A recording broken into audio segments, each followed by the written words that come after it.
তো গাইস আবারও কিন্তু একটা নতুন ভিডিও নিয়ে চলে এলাম এবং আজকের এই ভিডিওতে আমরা কথা বলবো সুপারস্টার জিতের মুভি বুমেরাং তার 16 দিনে এসে কত টাকা বক্স অফিস কালেকশন করেছিল এবং কথা বলবো শাকিব খানের মুভি তুফান তার 16 দিনে এসে ইন্ডিয়া থেকে কত টাকা বক্স অফিস কালেকশন করলো এবং ইন্ডিয়ার কালেকশনে কোন মুভিটা এগিয়ে সেটাই বলবো আজকের এই ভিডিওতে।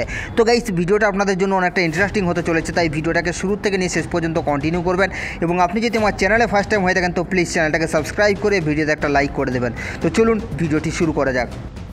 তো গাইস ফার্স্ট আমরা কথা বলবো সুপারস্টার জিতের মুভি বুমেরাংকে নিয়ে। তো গাইস এই মুভিটাকে নিয়ে আপনাদেরকে নতুন করে বলার কিছু নেই, আপনারা সকলেই জানেন যে এই মুভিটাকে নিয়ে কিন্তু শুরু থেকেই দর্শকের মধ্যে একটা আলাদা লেভেলের ক্রেজ ছিল, হাইপ ছিল, কারণ এই মুভির গল্পটা আলাদা, এই মুভির কন্টেন্ট আলাদা। মানে এরকম কন্টেন্ট নিয়ে কিন্তু বাংলাতে এর আগে কোনো সিনেমা হয়নি বা সাইফাই নিয়ে কিন্তু কোনো রকমের কোনো মুভি বাংলাতে হয়নি, জিদ্দাই প্রথমবার, যার কারণে কিন্তু প্রত্যেকটা দর্শক এই মুভিটাকে নিয়ে অনেক এক্সাইটেড ছিল এবং এই মুভির মধ্যে কিছু নতুনত্ব আছে। এবং জিদ্দার এর আগের যে সিনেমাগুলো এসছে, মানুষ সিনেমাটা তো পুরোপুরি ফ্লপ হয়ে গেছে, এটা আপনারা জানেন।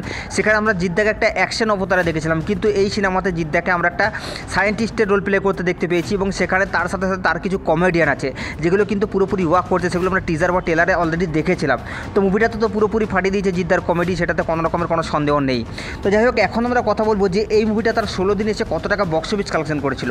তো গাইস এই মুভিটা তার 16 দিনে এসে বক্স অফিস কালেকশন করেছিল প্রায় 28 লক্ষ টাকার মতো এবং টোটাল 16 দিনে মুভিটা বক্স অফিস কালেকশন করেছিল 6,92,00,000 টাকা। তো গাইস মুভিটা কিন্তু একটা record breaking box office collection করেছিল। তো এই মুভিটার বক্স অফিস কালেকশন নিয়ে আপনাদের কি মতামত নিচের কমেন্ট বক্সে অবশ্যই জানাবেন। তো গাইস এরপর আমরা কথা বলবো বাংলাদেশের super duper most awarded movie তুফানকে নিয়ে। তো আপনারা সকলেই জানেন বাংলাদেশের সবথেকে বড় সুপারস্টার বাংলাদেশের কিং খান শাকিব খানের মুভি তুফান, যেটা কিন্তু প্রত্যেকটা দর্শকের মধ্যেই একটা আলাদা লেভেলের হাইপ ক্রিয়েট করেছিল, কারণ এই মুভির টিজার বা ট্রেলারে যেটা দেখানো হয়েছিল সেটা কিন্তু কেজিএফের তুলনায় কোনোটাই কম ছিল না, কারণ কেজিএফ তো একটা বড় বিগ বাজেটের মুভি ছিল এবং সেখানে সেরকম আইডিয়াতে যে একটা বাংলা সিনেমা নির্মাণ করেছে সেটাকে দেখে কিন্তু প্রত্যেকটা দর্শক হতবাক হয়েছিল। তো এই মুভিটাকে নিয়ে কিন্তু শুরু থেকেই দর্শকের মধ্যে একটা আলাদা লেভেলের ক্রেজ ছিল, হাইপ ছিল, কিন্তু মুভিটা কি ইন্ডিয়াতে প্রত্যেকটা মানুষের মনে দাগ কাটতে পারলো? তো গাইস আপনারা সকলেই জানেন যে এই মুভিটা বাংলাদেশের সাথে সাথে কিন্তু ওভারসিজ মার্কেটও record breaking box office collection করেছে এবং এই মুভিটা 5 জুলাই ইন্ডিয়াতে রিলিজ করা হয়েছিল, কিন্তু এই মুভিটা ইন্ডিয়ান বক্স অফিস কালেকশনে সেরকম ধরনের কোনো রকম কালেকশন আনতে পারেনি।